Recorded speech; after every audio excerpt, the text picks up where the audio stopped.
चला मुलांनो, आज आपण शिकणार आहेत नेचर ड्रॉइंग।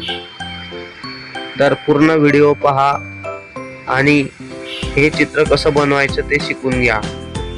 आणि व्हिडिओ आवडला तर लाईक आणि सबस्क्राईब जरूर करा। धन्यवाद।